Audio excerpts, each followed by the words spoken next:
All right, this will be an interesting one. So the third lesson I learned in 2022, and this isn't so much of a lesson, but I guess a realization or a thing that I experienced was the first year, I think, in my entire life where I wish I had a father. Now, I haven't told anyone this. I haven't shared this with anyone. I haven't really spoken about this. But in the same way, I think if you lost your dad or your mom, of course it would be a horrible thing to go through, but I think it would almost be, it'd be weird for you to go through life without, let's say, your dad. I have the opposite. To me, it's almost weird, the idea of having a father. You know, for me growing up without one, it's weird, the idea that I would go on my phone and text my dad, call my dad and ask him for advice or ask him for guidance or just a feeling of safety, like someone has your back. And I think this year, I don't know why, it just started to dawn on me that I really have no one. I really am alone in this. There's no one that I can call. There's no one I can turn to. And I think even if I had a dad, he probably wouldn't be able to understand the things that I have to go through on a daily basis, the pressures, the crazy things I have to deal with, the responsibility that I have on my shoulders at this age. But I think this is the first year where I wish I had someone who shared my blood, who created me, who I could call, even if he didn't know what it was like to run multiple companies, just someone to call, I think I'm just going around in circles. I think I just realized this year, like, I don't have a dad. I never have. And some of you guys may know little tidbits of my story, some of you guys may not. But basically my biological father, he was alcoholic, abusive. So my mom tells me the craziest stories about that. And the reason it's funny is not because of the things she went through are horrendous. I wouldn't wish it on my worst enemy. The reason I laugh is because my mom is just so Russian the way that she tells me. I mean, it really is insane. I mean, it's just very Russian. It's very crazy. My stepdad was by far the most evil man on earth that I have ever met, bar none. And I guess I have to be grateful because that shaped the person that I am today. But ladies and gentlemen, I wish I didn't know so much about Satanism. I wish I didn't know so much about evil. I wish I didn't know the dark, cold reality of what goes on in this world. I cannot explain to you the feeling when you watch Monsters, Inc., when you're 7 years old and everyone thinks that it is a movie, that it's a child's movie, that it's just another Pixar, Disney, that it's just a friendly Pixar, Disney movie.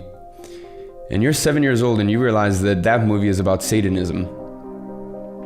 You're 7 years old and you realize that just like real evil, just like real Satanism, you think of everything that God is. And I've been very public for very, very many years that I have always believed in God. I've never been an atheist.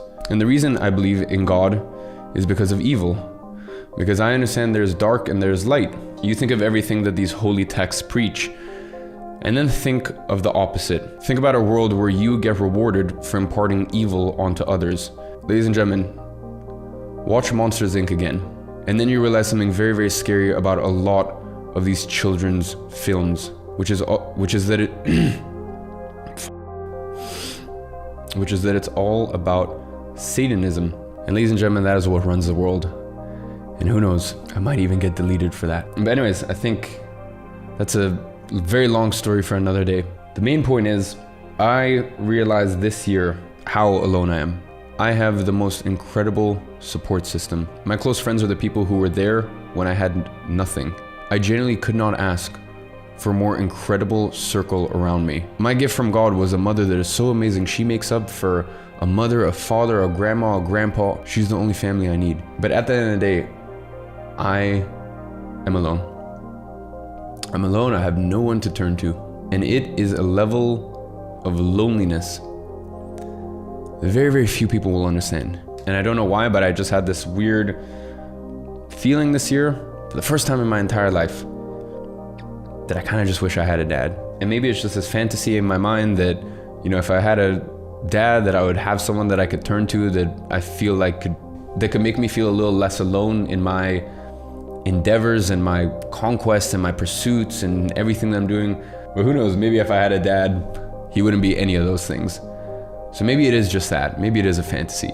And who knows, maybe my great gift is that I have an incredible mother and me, and that's about it. I would be lying to you if I sat here and I said that it does not plague my mind. And it does not matter what skin color you are. It does not matter where you went to school. It does not matter what college or university you went to. There is not a single thing on earth that puts you at a bigger disadvantage than growing up in a single parent home. And let's be honest, 90+% of the time, that means growing up in a single mother household. And I'm very proud of myself for fighting through all of that, overcoming adversity, overcoming challenges. But I'm not gonna lie, I live in a $10 million beachfront villa here in Dubai, and I sit sometimes outside on my dining table, I smoke a cigar, I look out into the ocean,